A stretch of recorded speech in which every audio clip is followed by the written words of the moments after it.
nagre-repack tayo ng ating mga tuyo guys.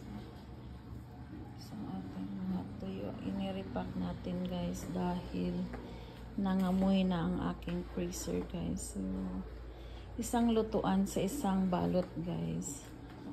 So,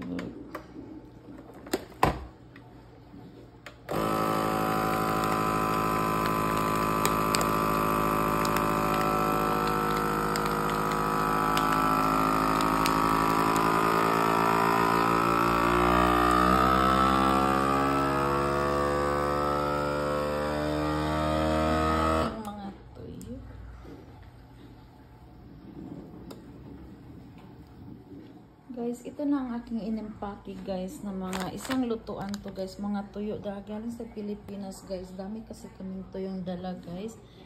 So nangamoy na yung yung freezer ko sa baba guys. So ngayon inano ko sa ating food. Ito ang ating guys, food savers guys. Pinalot ko na siya guys para hindi siya mangamoy guys. Okay, umpisahan na natin guys.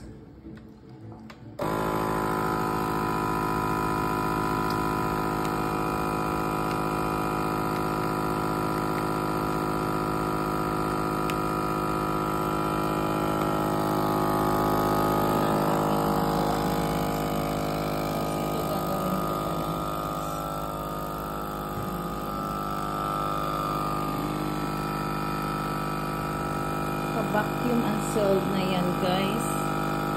So isang lutuan sa isang balot kaya hinalo-halo ko na merong danggit, puset,